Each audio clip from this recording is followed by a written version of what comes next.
ಒಂದಷ್ಟು ಸಚಿವರನ್ನ ಗೂಢಾಚಾರ ಮಾಡ್ತಾ ಇದ್ದಾರೆ ಅನ್ನೋದು ಸರ್. ನೀವು ಯಾರೇ ಡಿನ್ನರ್ ಮೀಟಿಂಗ್ ಮಾಡ್ತಾ ಇದ್ರಲ್ಲ ಅವ್ರನ್ನೆಲ್ಲರೂ ಕೂಡ ಎಲ್ಲಿ ಹೋಗ್ತಾರೆ ಎಲ್ಲಿ ಬರ್ತಾರೆ ಅನ್ನೋದು ತಮ್ಮ ಆ ಥರದ್ದು ನಾ ಇಂಟೆಲಿಜೆನ್ಸ್ ನನ್ನ ಹತ್ರ ಇಲ್ವಲ್ಲ.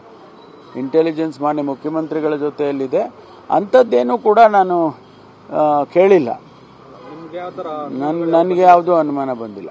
ಸತೀಶ್ ಜಾರಕಿಹೊಳಿ ಅವರು ದೆಹಲಿ ಏನೋ ಹೋಗಿದ್ದಾರೆ ಅಂತ ಅವರು ಗೊತ್ತಿಲ್ಲ ನನಗೆ. ಮಾಡ್ತಾ ಇದೆ ಅನ್ನೋಂಥದ್ದು ಅನುಮಾನ. ನೀವೆಲ್ಲ ಡಿನ್ನರ್ ಮೀಟಿಂಗ್ ಮಾಡುತ್ತಾ ಇದ್ದಂಥ ಸಮಯದಲ್ಲೆಲ್ಲ ಗೊತ್ತಿಲ್ಲಪ್ಪ. ನಾವೇನು ಅಲ್ಲ ರೀ, ನಾವು ಕದ್ದು ಕಳ್ತನ ಮಾಡಿ ಊಟ ಮಾಡೋದಿಲ್ವಲ್ಲ.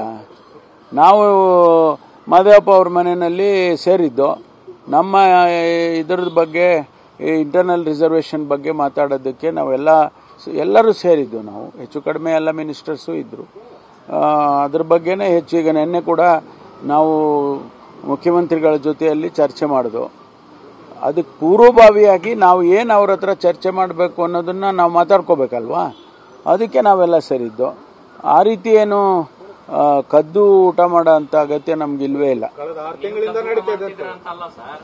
ನೀವು ಊಟ ಮಾಡ್ತಾ ಮಾತನಾಡಿರುವಂತ ಮಾತುಗಳನ್ನ ಯಾರೋ ಕದ್ದು ಕೇಳಿಸ್ಕೊತಾವ್ರೆ ಅಂತ. ಕಡೆ ಬನ್ರಪ್ಪ, ಎಲ್ಲ ಹಿಂದಕ್ಕೆ ಬರ್ರಿ.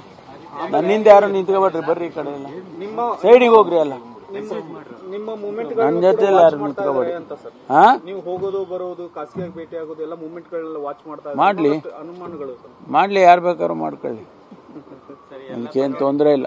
ಎಲ್ಲ ಬೆಳವಣಿಗೆಗಳ ನಡುವೆ ಸತೀಶ್ ಜಾರಕಿಹೊಳಿ ಅವರು ದೆಹಲಿಗೆ ಹೋಗಿದಾರ ಬಗ್ಗೆ ದೂರು ಕೊಟ್ಟಿದ್ದಾರೆ. ನಾವು ಹೋಗ್ತೀರಿ ಅಂತ ಗೊತ್ತಿಲ್ಲ. ಇಲ್ಲ, ನಾನು ಹೋಗಿಲ್ಲ, ಹೋಗೋದು ಇಲ್ಲ ಸರ್. ಈಗ ಹನಿ ಟ್ರ್ಯಾಪ್ ಏನ್ ಸರ್ 6 ದಿನ ಆಯ್ತು ಅಂದ್ರೆ ಏನು